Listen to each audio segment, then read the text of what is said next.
Hey guys, welcome to the Cool Factor. This is Mike and today we do not have a LEGO video. I do have a video about the Tesla Model Y. Today was the day where I was able to finally try out the car for the first time. As you guys know me, I'm a huge fan of Elon Musk, I'm a huge fan of Tesla. I've been religiously following these cars in the company. For a few years now, I always dreamt about having a Model 3 or a S or any of the Teslas at least. But of course, I'm not in that position yet. But today, I was given the Model Y for about a 15-minute test drive. It's really cool because you actually go to a Tesla dealership and they give you the keys to the car for about 15 minutes because there is no representative with you in the car because of the whole pandemic situation. But that being said, you are actually allowed to take the car off the lot and take it for a spin for about 15 minutes. So that's what I did.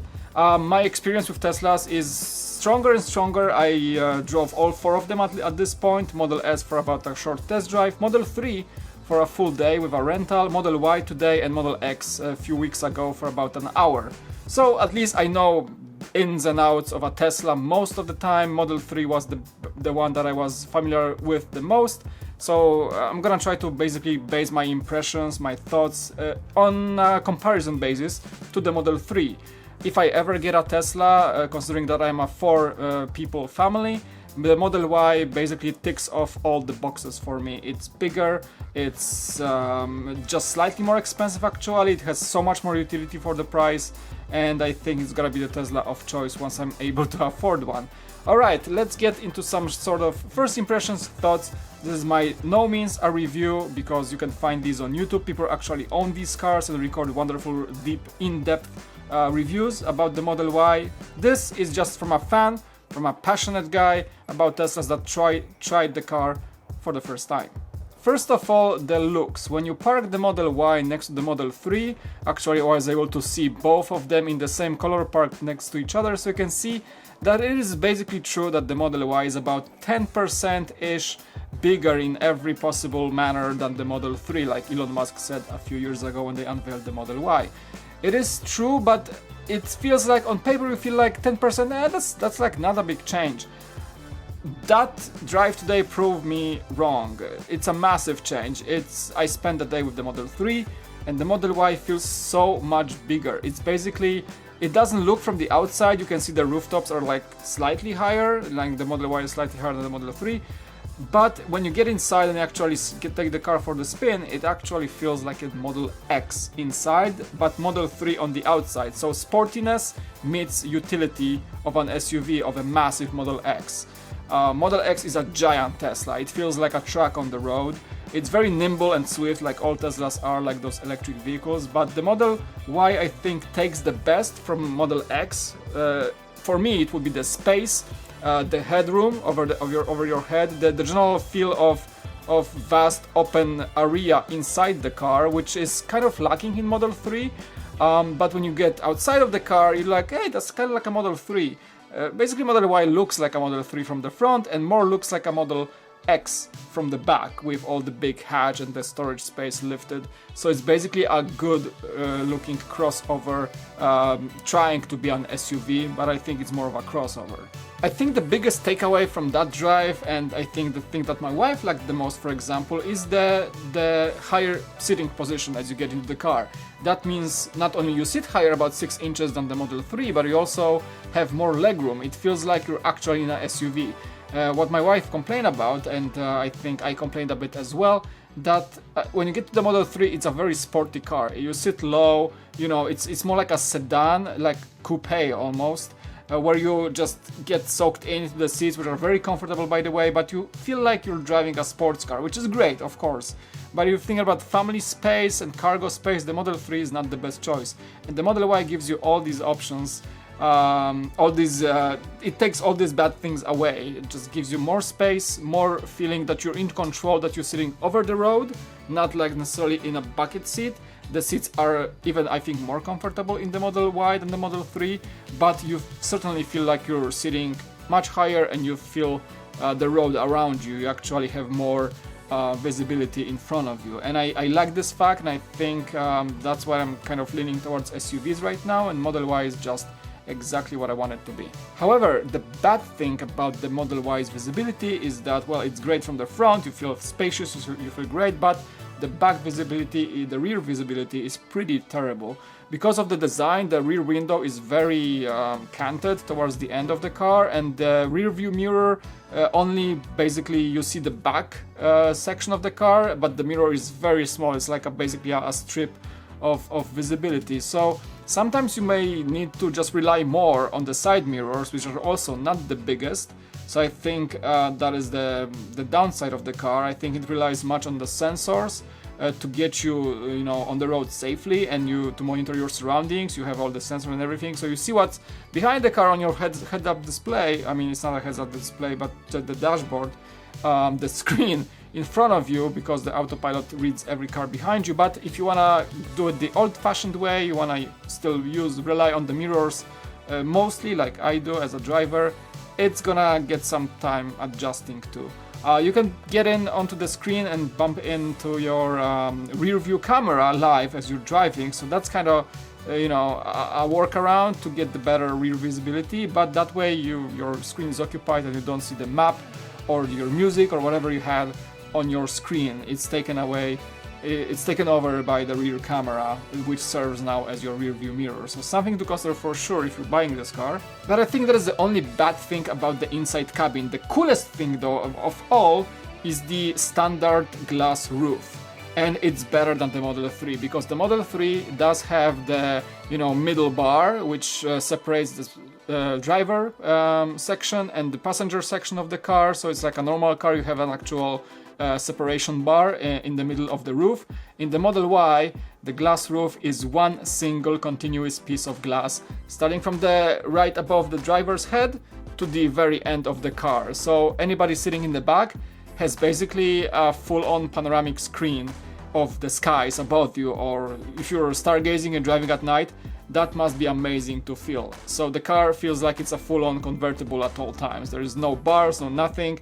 It's fully open space for the roof. It's amazing, and I think that's great that it comes in standard. There is not an option you pay for. And the big thing that really drives me to the Model Y is the storage space. I think the guy at the Tesla booth told me that it's about 4 times as much as the storage space in the Model 3. I of course don't have any measurements or anything to take that seriously. I took it for granted, and it really feels very, very spacious.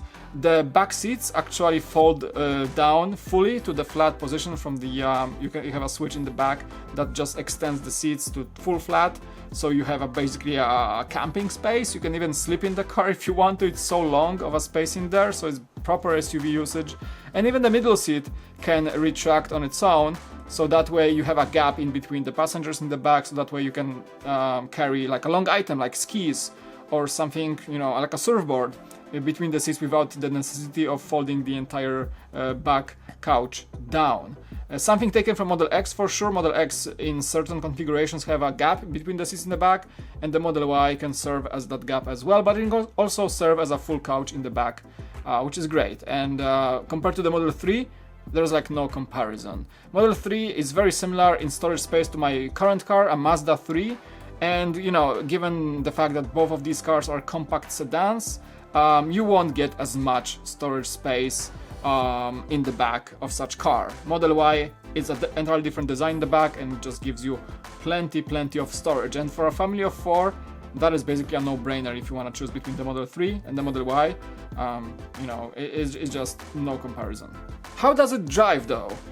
The thing is that Model Y starts at the long-range version. There is no cheaper version on the long range, so it starts at like $53,000, and you have the performance. Next year they will actually introduce the standard range version, which should be a bit cheaper, and plus the 7-seater position is also going to be an option next year. But I drove the Model 3 long range, and now I drove the Model Y long range, which are basically cars on the same tier level. And the price difference, I think, is about $5,000. And the Model Y on paper technically is slower than the Model 3 long range, but I did not feel that whatsoever. It kicks off the same as the Model 3. I know when you get to a Tesla, the first thing you do, you just take off. You just find some stretch of road, of course obeying the speed limits, and you just take off. And Teslas are known to take off like a freaking aircraft carrier jet. honestly, and the Model Y does the same thing. It's Model 3 is smaller, is more aerodynamic, more sporty, and even lighter. Model Y adds quite a few pounds of weight to the car, but it doesn't feel that way. If there's even like a half a second difference of the acceleration speeds between the Model 3 and the Model Y, I did not feel it. For consumer needs, as you're like an enthusiast or a family man who wants to drive a very cool car to drive, you won't feel the difference on how fast these cars are. I did not feel the difference. Again, I spent spent 1 day with Model 3, really launched a few times in the possible like pedal to the metal fashion, and I did the same with the Model Y, and these feel both as fast, and Model Y is just bigger, so it's even more impressive, I would say. It drives like every other Tesla. It's very nimble, swift, super smooth suspension, super nice turning. Of course, I did not take it for long, just some freeway and some street driving for about 15 minutes, that's about it. But I can already tell that getting used to the car takes like 5 minutes, and you'll love it because it's so smooth. It's like you're floating over the road, and it's just not. It's such a weird experience compared to any other gas car, when you feel a bit more suspension, when you feel a bit more engine running and stuff like that. I drove my Mazda there, took the Model Y for a spin, went back to my Mazda, and like, this feels different. It really does. So if you're thinking about, oh, Model Y will be more heavier or something like, so I should get a Model 3, maybe it's gonna be more sporty, don't think about it. I think both of these cars are sporty. They just look different, but the comparison is very, very similar in the feel on how they drive. Okay, and I think that's it basically. I mean, I don't have many more thoughts after having this car for 15 minutes. I think it looks great. It's like a beefier version of the Model 3. It's like Model 3 received some steroids and just beefed up a bit. It really feels that way when you look at both cars side by side. I think the standard wheels on the Model Y are even cooler than the standard wheels on Model 3. When you buy Model 3 without any upgrades on the wheels, you get the aero wheels, which kind of look weird because of like plastic aerodynamic covers. You can technically take off, but they come standard and they look kind of, like a go-kart wheels. They're weird. But the standard wheels on the Model Y are much cooler in my opinion. The ones I had on the test drive were the upgraded 20-inch versions, but with the standard you get the 19-inch versions, which are really cool looking actually, and I think it's a better option. So if you're really like into the looks, I think you might like the Model Y even more. If you're looking for looks plus utility, it's really a beefed up version of the Model 3, and it's just great choice of design that it didn't go too far away from it, and they tried to like merge the X and the 3 into one car. It's like you took the front of the 3 and took the back of the X and merged it together. It feels that way, and I don't think I would be very much ashamed of driving this car around. Some people say it's not that pretty as the Model 3. I feel otherwise. I feel it's just different, but has its own sexy style, the same as the Model 3. So kudos for that, Tesla. Cool, I think that's it. I like to talk a lot sometimes, but it was an exciting day. I'm so happy that I was able to tick off this Tesla from my bucket list, S3, X and Y, so all 4 driven at this point, which is cool. So I'm a sexy Tesla tester at this point. Cybertruck, didn't see one yet. Apparently they drive around LA, at least one, Elon Musk's one, drives around LA so people can spot it in LA. Roadster, never tried one. And the Tesla Semi, I think it's not even official yet, technically it's just in the testing phase. Pretty darn cool what the future holds.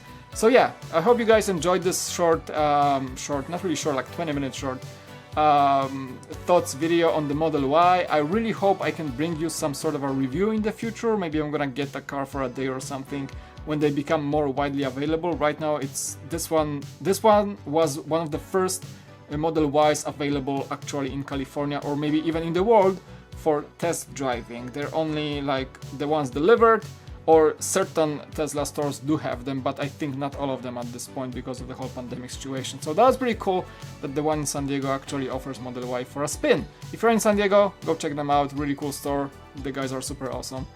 very, very fun experience. Thank you so much for watching. We're gonna be getting back to the normal scheduling of LEGO videos, but sometimes, you know, it's the cool factor, so sometimes I do jump over to things I do enjoy, like Teslas, which are a big part of my passion lately, and I'm still dreaming over one, and I don't think that test drive helped me move away from dreaming about Tesla anymore. I still dream about Tesla, and I hope to own one at some distant point in the future.